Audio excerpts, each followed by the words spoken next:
Good morning and welcome to the NBA DFS Slate Breakdown for Monday, March 16th. I'm your host, Tyler Wiemann. I'm going to be diving right into it. But before we do, come join us. 7 days free on the LineStar app. You can get it on linestarapp.com or on the app stores, Google or Android. We are there on both of them. The best app in the space by far. Now, let's get after it position by position, starting with point guard. We got 8 games on FanDuel. We have 6 games on DraftKings. DraftKings does not have the Lakers, Houston's, or the Spurs, Clippers. So keep that in mind, but let's start off point guard, high owned. We got Josh Giddey, 35% owned, 9,500, projection of 43 versus the absolute terrible Memphis Grizzlies, and Chicago Bulls aren't much better, 27 and 40 versus 23 and 43. Giddey, however, or the Bulls with Giddey are much better than they are without, obviously, and he has been gone a lot. Also, been playing giant minutes lately and routinely in the mid to high 50s. He's in a great spot here as versus point guard. They're 12th overall, but as a defense, 25th overall. And Giddey is extremely good. They also play at a much higher pace with him on the court. And Memphis plays at a high pace, so I think there's a very high ceiling in this one. Castle at 7,300, 30% owned versus the Clippers. It's not the best spot in the world, but Castle could definitely dominate here. I do think 7,300 is a bit expensive. The reason is he's going to be coming in more like 4 or 5x, probably 80% of his games, maybe 90%. But there are like 5-10% where the ceiling warrants playing him at 7,300. I just don't think I'm going to get to too much. I'll have a little bit, but I think 7,300 is a bit high for him. Trey Jones at 5,800 and 22% is a fine spot. I don't mind getting a little bit, but I'm not going to go super heavy there. He is at his ownership and who he is. I'm fine getting some. I want to make sure I'm not getting 35-40% of him, but if I'm around 25-ish or lower, I'm probably absolutely fine with that. Darius Garland at 6,700. He's 21% owned, but I would probably be hammering him in this spot, or I probably will be hammering, I should say.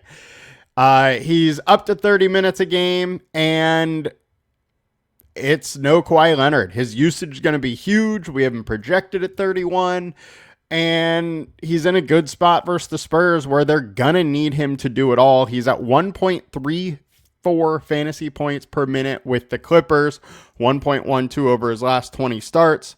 But I would be following that Clippers line, especially with no Kawhi. I think that, say, 1.2-ish could be a little bit sticky for him tonight. And at 6,700, that looks very, very good. Other pivots, we got Jalen Suggs at 7,500.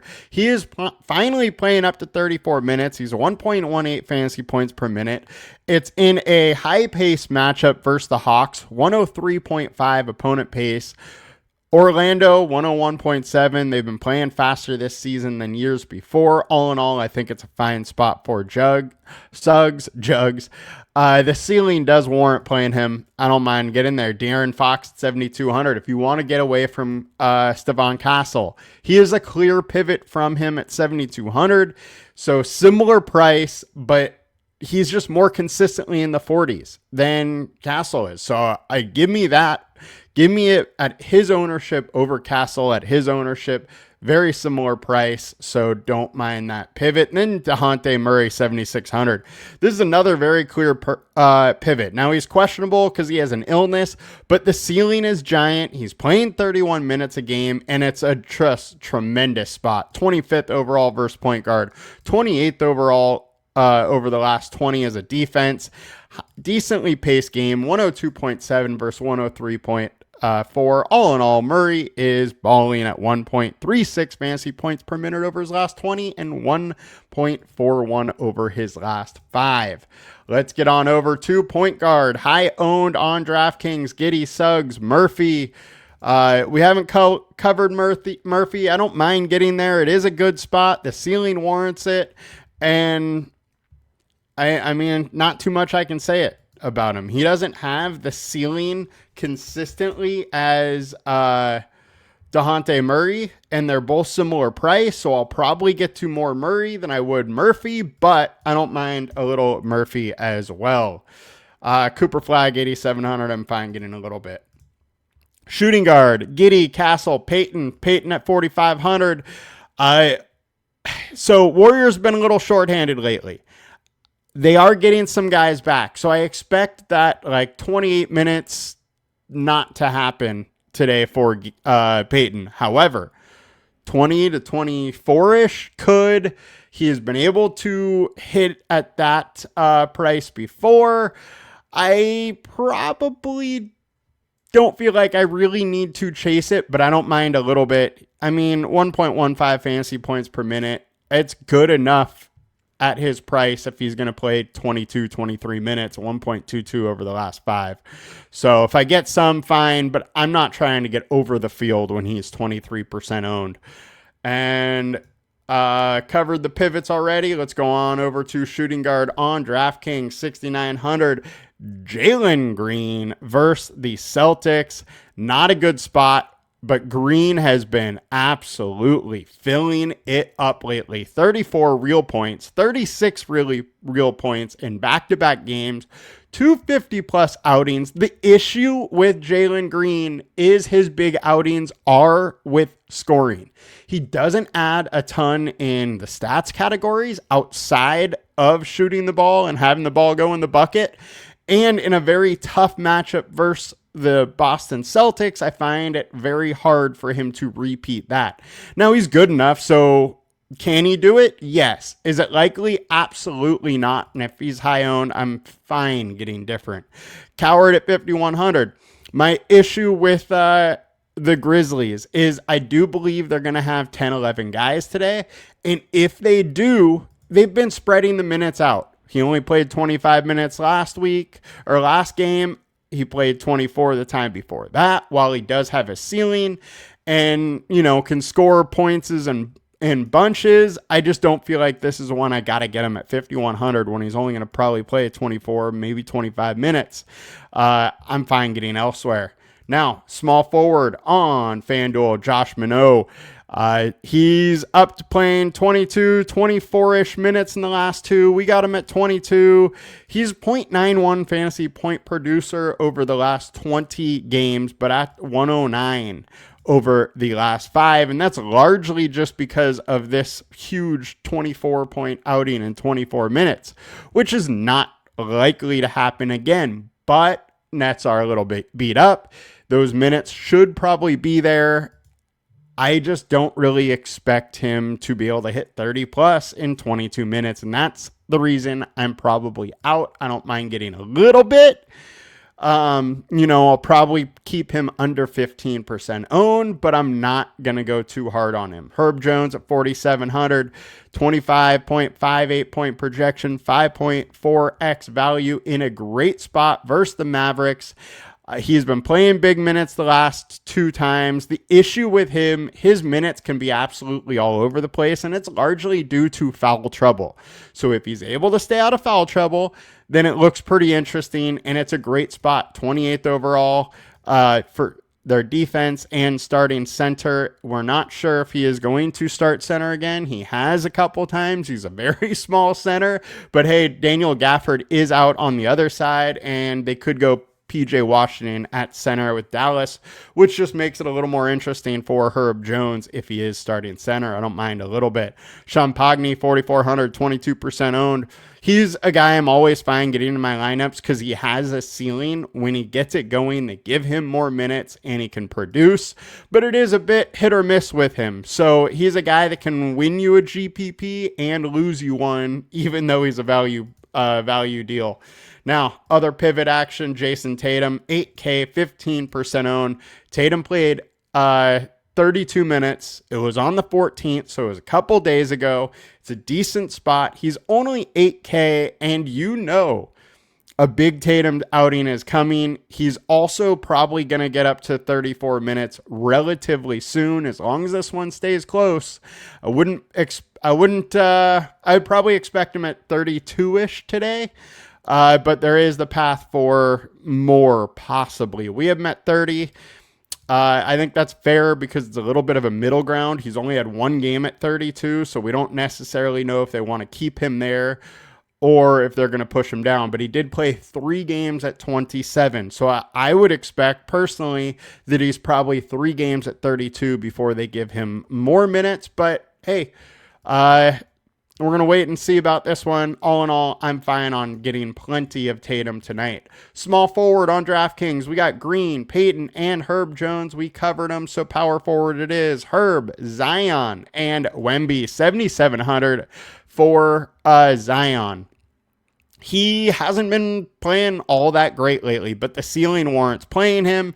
He's playing up to 34 minutes. It's a good spot versus Dallas. So I'm absolutely fine getting there. We saw him last year crush Dallas, but this year he's been a little off his game versus them. He can easily bounce back in this spot. I don't mind a little bit. Don't feel like I got to get a ton.